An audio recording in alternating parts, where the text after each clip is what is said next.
Boa tarde a todos, filhos e filhas de Deus que somos. Obrigado, meu irmão Antônio, pelo carinho, por o reencontro.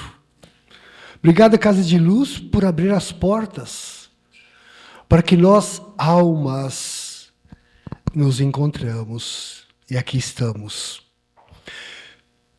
No decorrer da palestra, vocês vão ouvir muito pouco o Miguel falar de homem e mulher. Nós vamos estar nos tratando como verdadeiras almas, que é o nosso propósito, a nossa essência.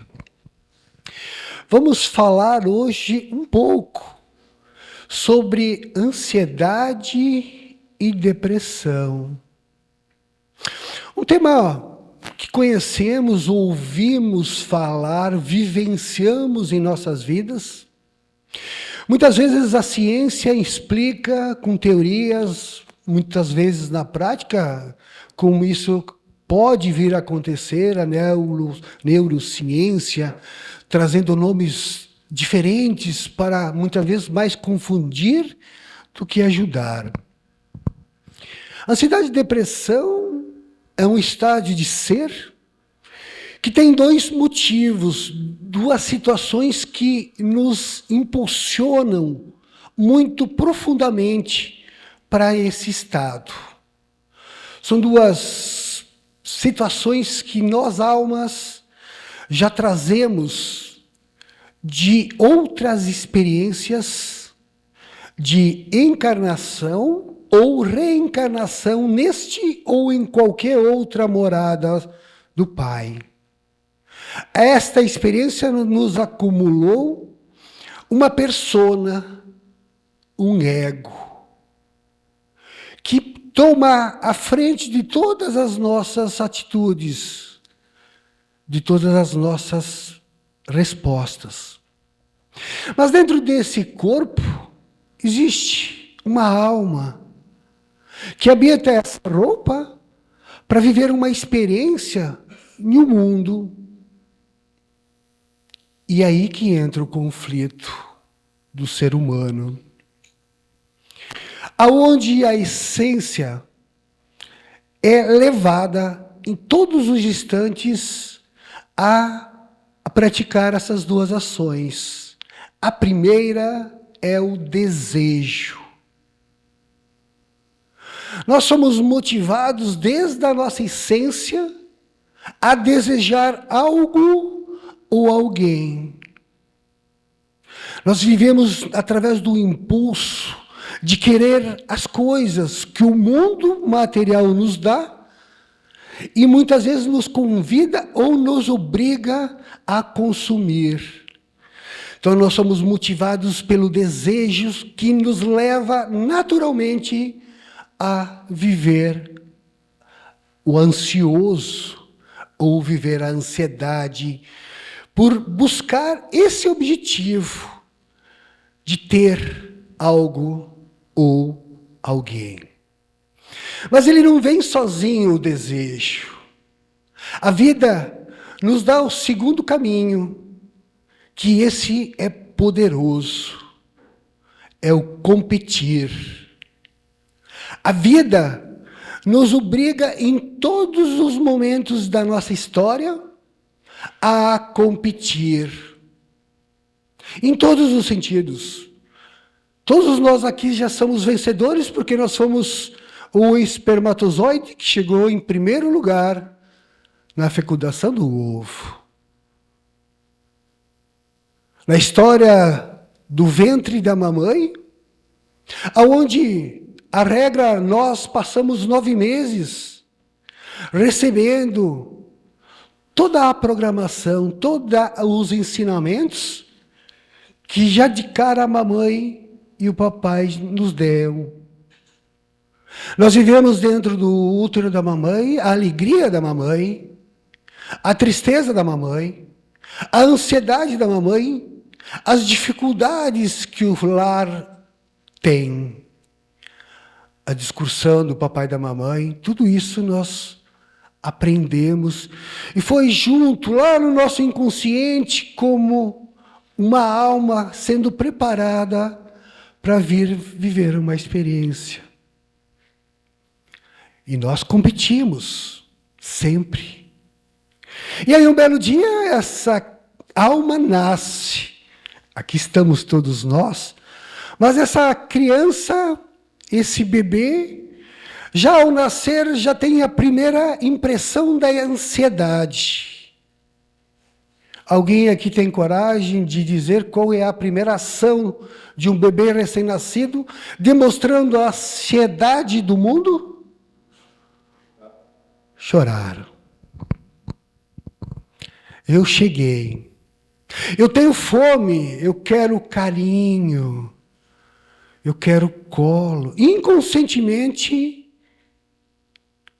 assim fazemos. E, obviamente, ao ser colocado no seio da mãe, o maior dos presentes, aonde o desejo e o prazer de se alimentar acontece naturalmente. É uma explosão de felicidades que, se a gente pudesse medir, ela se compara ao nascer, ao morrer. O se alimentar no seio materno é a transformação do ser. Mas nós choramos porque queremos. E sabemos que sem isso, se formos abandonados, não temos muita chance de sobreviver. E aí começa a verdadeira competição da vida. Aí é onde começa a nascer os nossos desejos.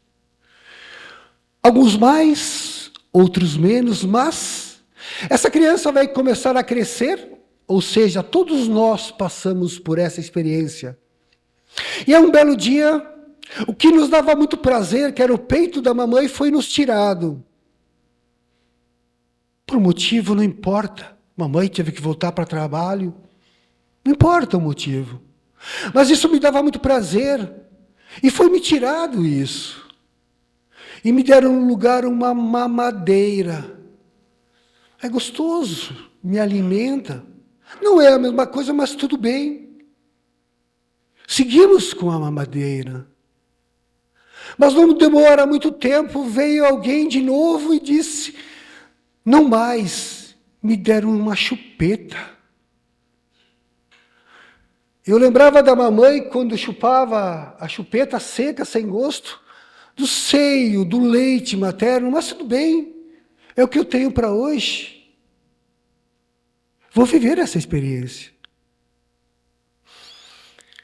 E não acaba por aí. Em algum momento nessa vida, quando eu cresci um pouquinho, trocaram de quarto. Me levaram para um quarto escuro sozinho. Fiquei com medo. Cadê o colo da mamãe e do papai? Onde eles estão?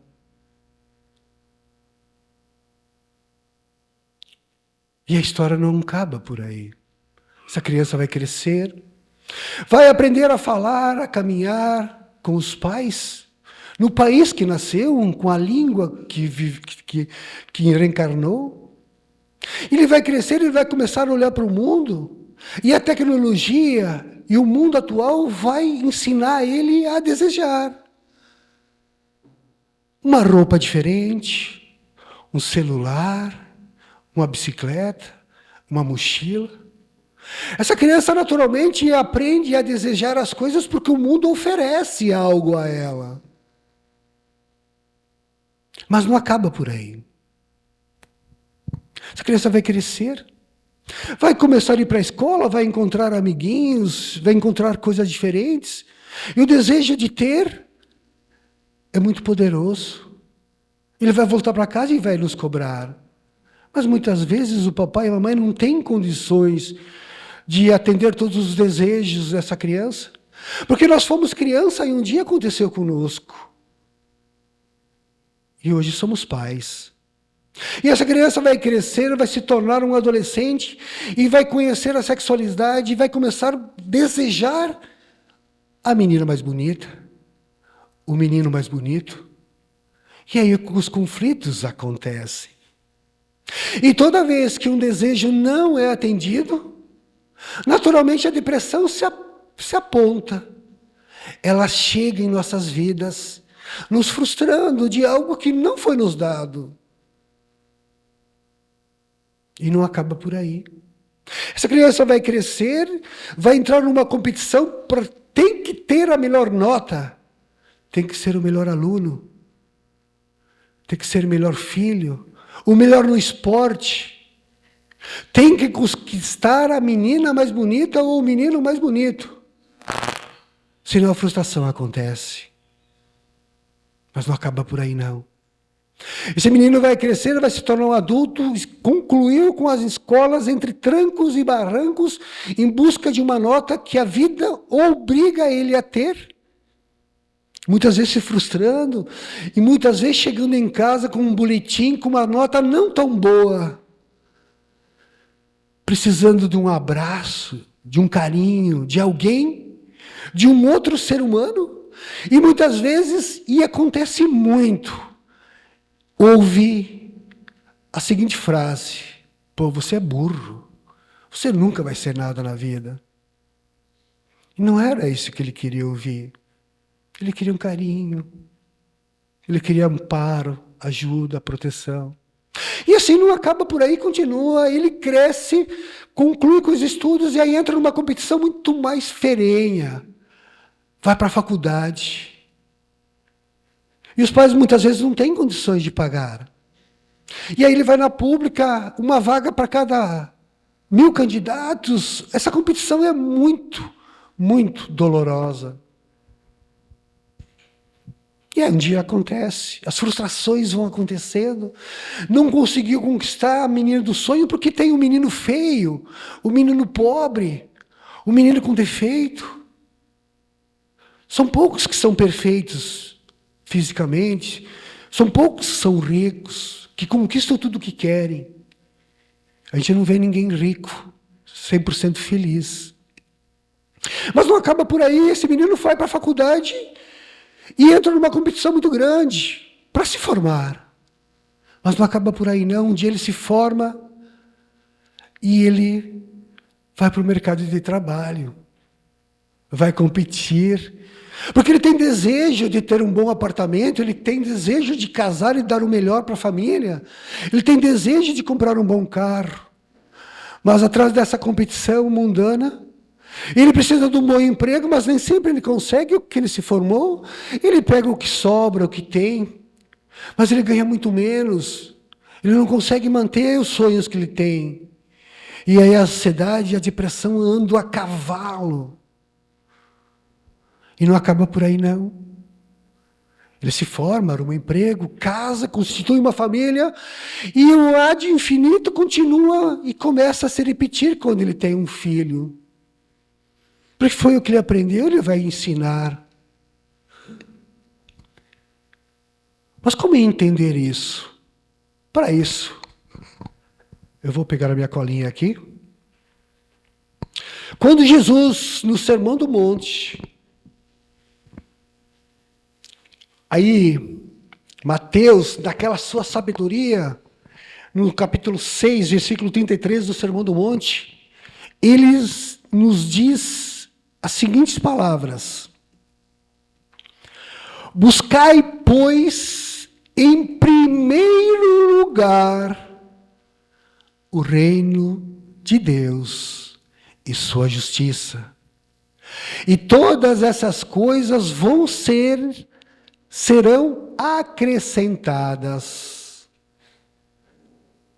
Em Mateus, mas Lucas escreve no Sermão do Caminho palavras similares que diziam o seguinte: buscai antes o reino de Deus, e todas as coisas vos serão acrescentadas.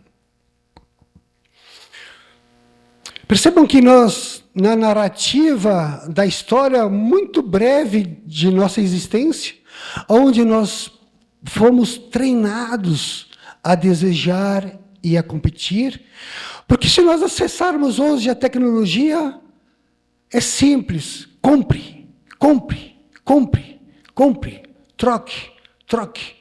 Seja poderoso, seja famoso, ganhe dinheiro. E nessa história, a alma se perdeu.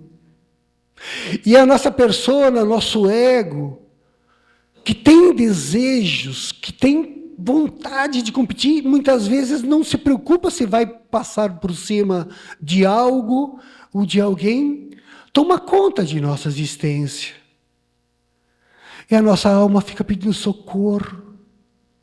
E aí nós vamos voltar ao que Jesus se comprometeu, nos dando a certeza que se nós encontrássemos o reino dos céus em primeiro lugar, antes de qualquer coisa, nada nos faltaria. Aonde foi que nós esquecemos desse ensinamento? Quando ele fala, buscai antes, é a prioridade. Buscai primeiro, é a nossa prioridade, é o nosso propósito. É buscar primeiro o quê? O reino de Deus, que para o povo da época, que a grande maioria não sabiam ler e escrever, o reino dos céus era aquele mundo lá em cima, onde tinha um Deus sentado ditando regras e leis. É o que eles conheciam na época, temente a Deus. E hoje, graças ao cristianismo, em especial ao espiritismo, nós temos a certeza que esse reino não está em algum lugar, está em tudo, em especial dentro de cada um de nós. Aqui está o reino de Deus. Procurai em primeiro lugar, antes de tudo, encontrar o reino de Deus aqui dentro. E o resto vos serás acrescentado, nos serás dado. E aí, no sermão, Jesus deixa bem claro, o homem rico, que acumulou todas as suas fortunas, e na mesma noite foi convidado a voltar, deixando tudo aí. Exalta a ansiedade, e aí ele usa a história dos lírios e dos passarinhos, que não fazem nada e Deus não deixa faltar nada. Mas ele deixa bem claro que nós somos a coisa mais linda, mais importante dessa existência. E aí ele nos convida, salvem as vossas almas. Mas Miguel, e como fazer para não desejar? Não desejar não é pecado. Desejar nos motiva a seguir um caminho, um propósito. Mas lembre que propósito não é profissão. Meio de vida é a nossa profissão. Médico, dentista, mecânico, professor, advogado. Isso é meio de vida. Não é propósito de vida. E nós confundimos. Nós vivemos uma vida eterna em busca de ter, de conquistar. Aquilo que a gente deseja sempre é material. Ele pode ser pego, transportado, vendido, roubado. Mas não foi isso que Jesus nos ensinou. Encontrar o reino de Deus é enaltecer a alma que habita em nós, enaltecer as coisas boas que está na nossa essência. Se nós formos escrever um livro de coisas boas e ruins, eu tenho certeza que todos, sem exceção, almas encarnadas nesse momento, têm muito mais coisas boas a escrever do que coisas ruins. Mas o que fica batendo na nossa mente é sempre as coisas que não são tão boas. Percebam o convite que a espiritualidade faz, que nos convida para que a nossa alma seja salva. E para isso, desejar, como eu já falei, não é pecado.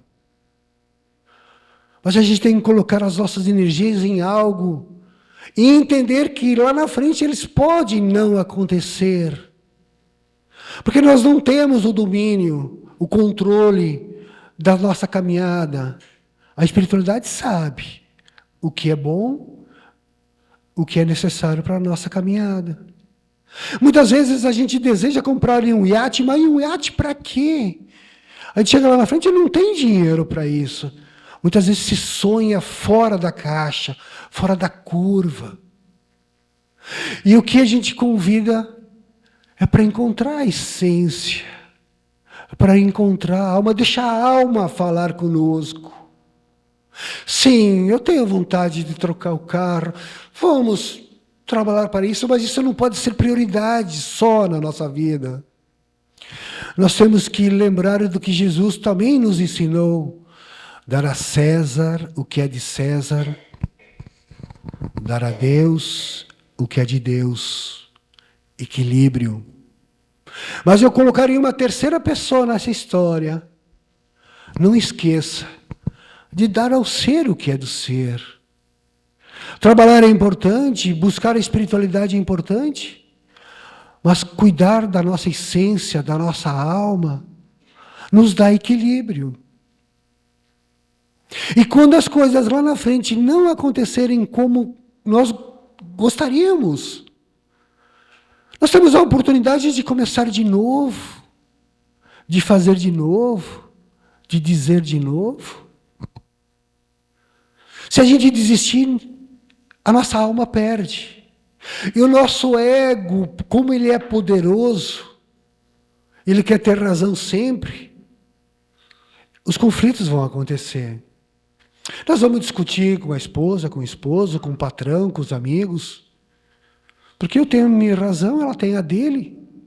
E o meu desejo não foi concluído e eu vou entrar em conflito comigo mesmo. Ou conflito com o meu patrão que me prometeu um aumento e não me deu. Ou vou entrar em conflito com a política porque... Não é fora o culpado. Nunca foi o fora. Sempre será o dentro. Sempre serão as escolhas da nossa essência. Só que quando nós escolhermos, deixando a nossa alma decidir nosso caminho, nós vamos de encontro ao que Jesus nos ensinou. Nós vamos entender quando ele fala assim: conheça a ti mesmo, conhecerás a Deus. E nós conhecemos tudo o que acontece nas redes sociais, quem está ganhando dinheiro, quem está ganhando com os campeonatos, quem está quebrando, quem está roubando. Conheça a ti mesmo em primeiro lugar. Você vai conseguir caminhar com mais tranquilidade. Vai conseguir programar os teus desejos com mais responsabilidade. E quando eles não acontecerem, a aceitação estará contigo. Vou começar de novo, não passei no vestibular, vou estudar mais. Eu mandei 1000 currículos e não arrumei um emprego. Aí essa idade, ou jovem, ou desempregado, o mundo sobe pelas paredes. Mas 1000 currículos? Como é que o plano espiritual vai escolher para você qual deles te dá? Se você mandou 1000, dividiu tanta possibilidade que ninguém sabe o que fazer contigo. Escolha um. Um currículo. Um lugar para trabalhar. E entenda que aquele é o teu melhor. Vá lá, se apresente. Se apresente o seu currículo. Não seja 1000. Crendo, ensinamento de Jesus. Tudo que creres que já recebeste, receberão no futuro. Mas nós temos que crer que aquilo nos é de direito. Estou usando o exemplo do emprego, mas isso serve para tudo nas nossas vidas. Só que não. Nós deixamos o nosso ego, que é a persona que quer ter sempre a razão, que é o que quer ganhar dinheiro. E aí ele vai entrar em conflito com todo mundo mesmo, de novo. Percebam que o que a espiritualidade, através dos ensinamentos de Jesus, nos convida sempre para sermos a alma em primeiro lugar. Nós vamos conquistar as coisas que nos é de direito, sem passar por cima, sem machucar, sem ofender. Nós somos merecedores. O que nos é dado todos os dias é justo.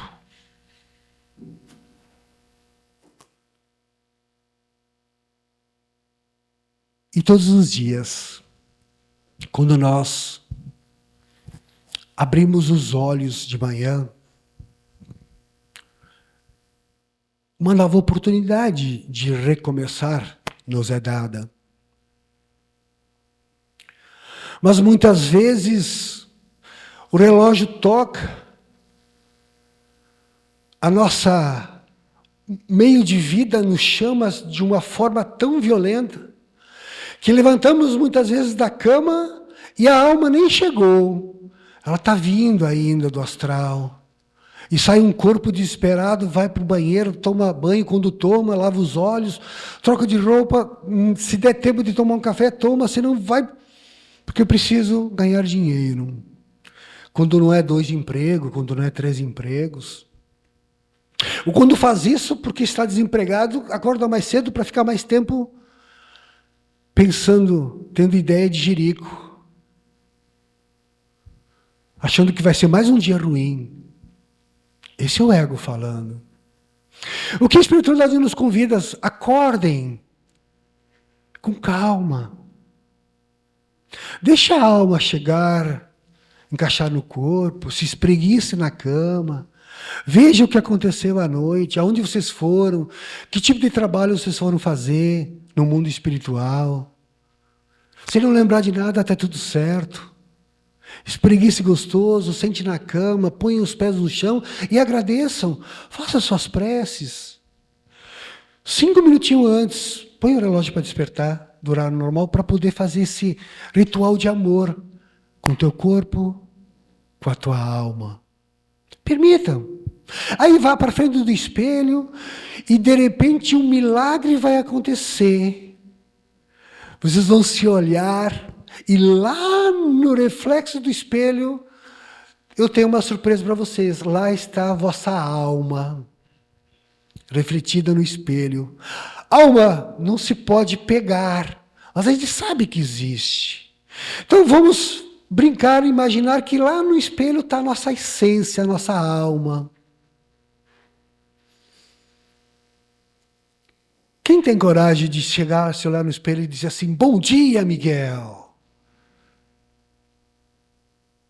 Ou quem tem coragem de se olhar no espelho e olhar nos olhos da alma e dizer assim, eu te amo.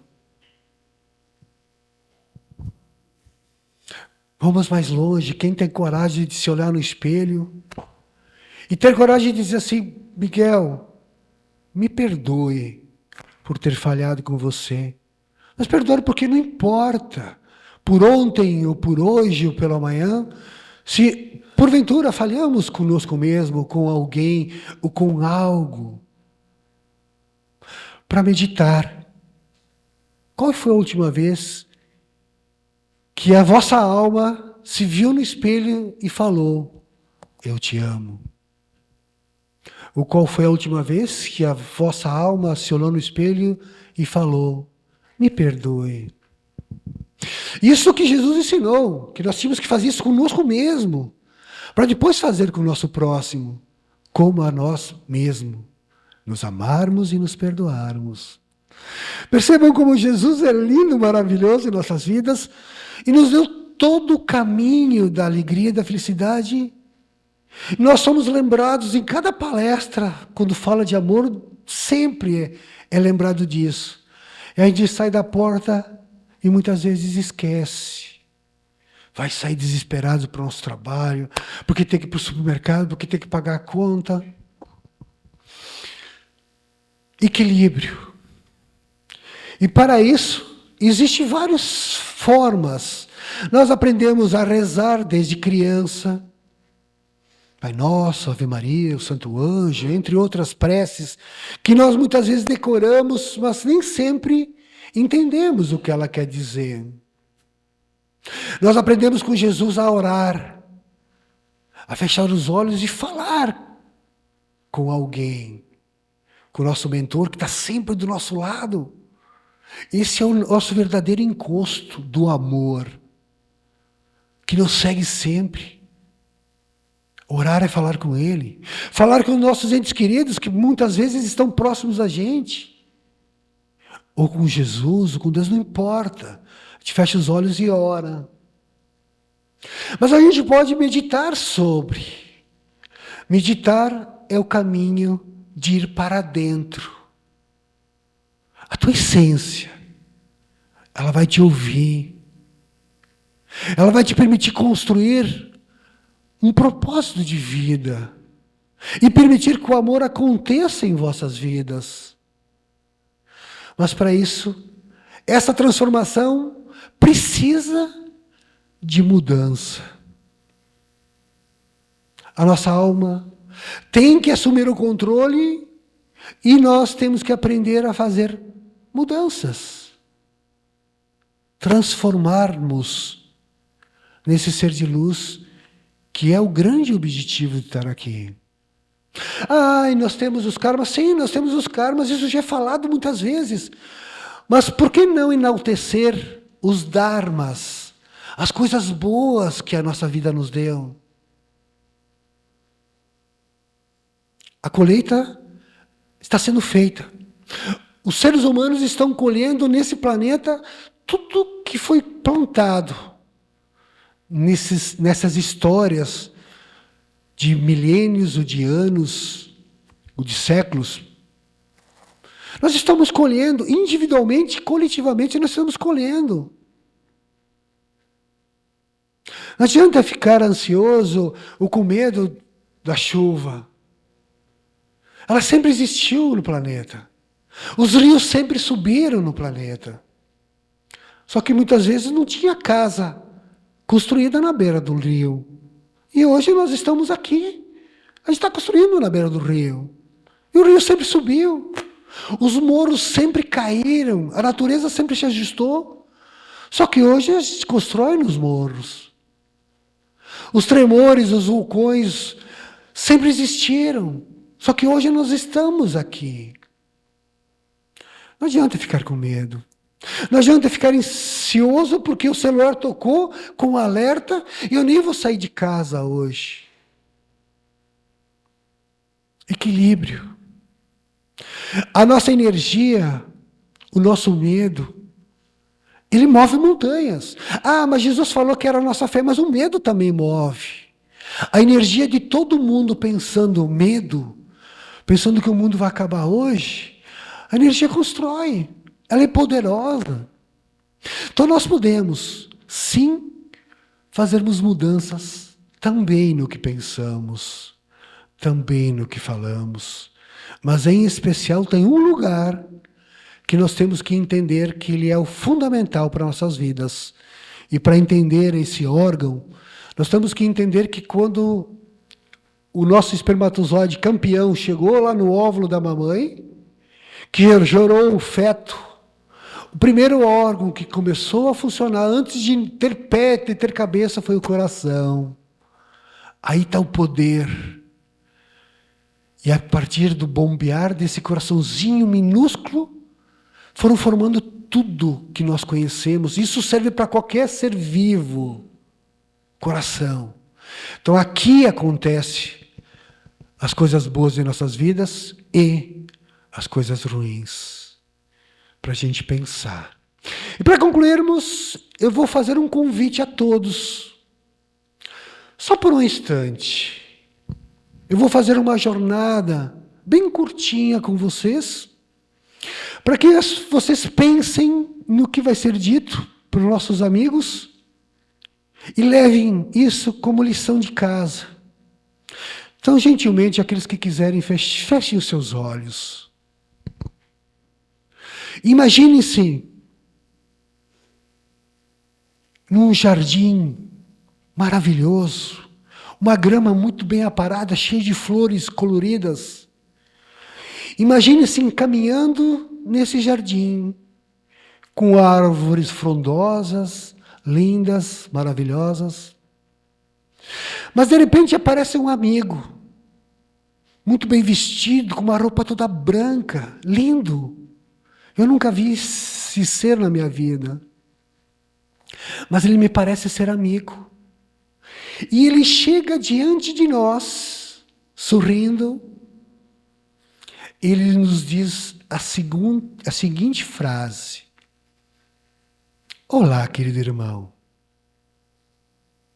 Eu vim te buscar. E você responde: me buscar? Sim, meu filho.